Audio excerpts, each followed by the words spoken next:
So ayan guys, for today's video guys, magbe-build tayo ng PCT kasi may nagpapagawa sa atin. Ayan yung motor ni sir. So ang problema ng motor niya is walang pop na lumalabas sa block at saka sa head, kaya nasisira yung cams at saka bore niya. So ayan, ito yung bagong bore ni sir. Ayan. So tatabasin natin yan ng 1.5 yung block at 1.5 yung piston para mas high com. Tapos bakit tayo ng konti sa piston niya kasi itong motor ni sir is ikakarera niya daw. So ang kalaban daw dito is Raider FI na naka 66. So medyo challenge kasi malakas yung kalaban ni sir, kaya palakasin natin to. So ang gagawin natin to guys is tatabasin lang natin to, cam, sport at saka yun lang, tapos firing, diba? Ayun, so tignan natin guys kung lalakas to. So ayan ang mga dyan works. Let's go! 1, 2, 1, 2, 3, go!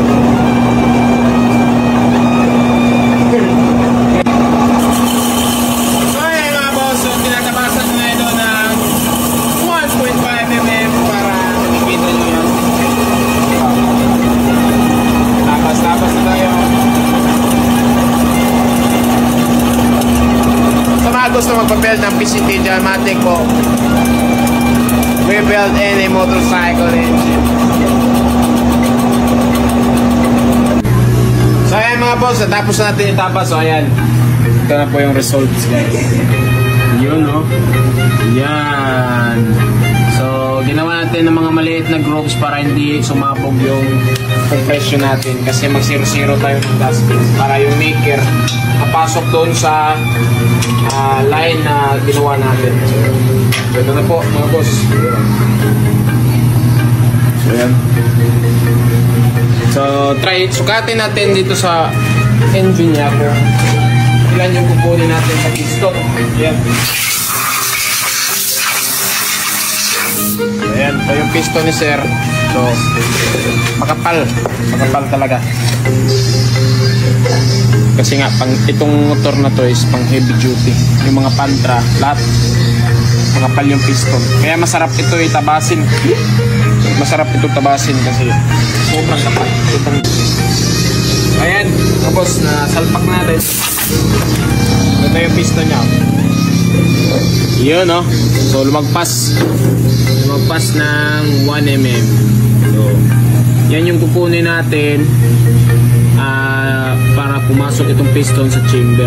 So kanina ganito yan, ganito. So ngayon this na, diba? Yes. So yan guys, piston na naman yung tatabasin natin. Let's go.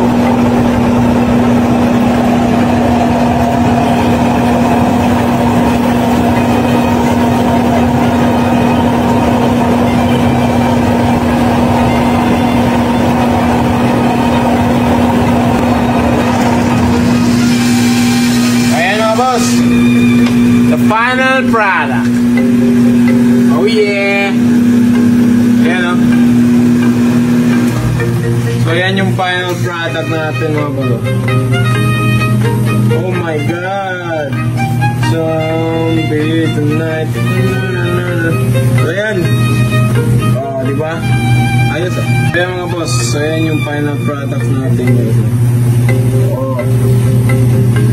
Yeah. Yan. Nice. Let's go. Ayan mga buto.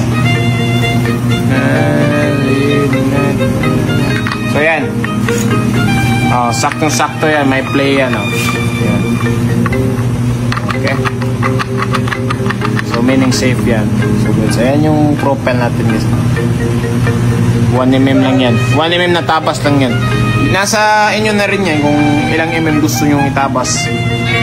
Kung mas gusto nyo mas doom, mas papasok sa ilalim, mas malakas, mas high compression, but kailangan nyo din ng more gas or mas higher octane na gas para makompress mo yung fuel guys. Kasi pag nag doom ka guys, high compression, tapos yung fuel mo guys is low octane, patay yung engine mo, wasak yung piston mo, promise. Yan yung sikreto sa mga high-com guys. So, ito si boss, ilalaro niya ito ng illegal. Sabihan ko sa kanya, gumamit ka lang ng blaze para safe yung engine. Mas high octane yan ng konti sa premium at unlead. So ayan mga boss, nakikita nyo ito yung top ng piston natin. So ayan, as you can see, 0-0 talaga, as in top na top dead center. So yan is wala pang black gasket, wala pang head gasket yan. So magiging ganyan yan konti, mag under top yan konti lang naman. Paglagyan na natin ng black gasket at head, kailangan natin may konting play. Hindi pwedeng top na top kasi yung piston guys is may clearance yan, side play at ganyan. So pag uminit yan guys, o pag hinigpitan mo na yung head, mas lalong mag-compress yan ganyan. Tapos pag wala nang play, gumaganon yung piston, ito yung head, walang play, pag wala nang play, mababangga yung head, ganyan, gumaganon yun ba, patay, wasak yung piston. So yan yung dapat yung tignan, na hindi lahat ng top is pure top yan. Kasi tignan mo, may play, may clearance yan. Yan o.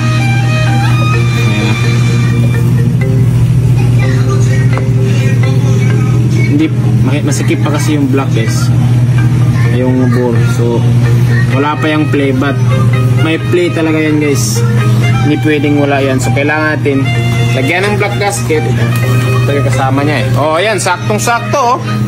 Ito perfect, diretso na to. Kasi ito mga nasa ano ito eh, 0.5 ata. Oh mga ganyan. So ayan, tignan natin. Lagyan ko ng black gasket dito. Yan, head gasket dito. Ayan. Ayan oh, sakto. Meron tayong clearance na,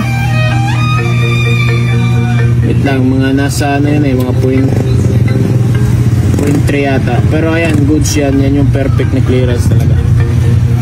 So, kasi pag wala ito, okay, goods. Let's go. So ito yung flywheel na ginawa natin guys. So konti lang yung tinapas natin para may momentum pa rin yung motor. Kasi hindi natin alam kung ilang meters yung takbuhan nila guys. So kaya ginawan ko lang ng konti lang. So ito mga nasa ano ito eh, 900 grams ata. Or hindi pa, 1 kilo pa ata ito. Basta ginawa natin yung Bendex, naitin natin ito konti. Ayan. At yun lang, mga simple build lang guys para malakas yung motor ni sir. Tapos convert na lang din natin to ng super flow. Baguhin natin yung linya niya para malakas yung pump. So ayan.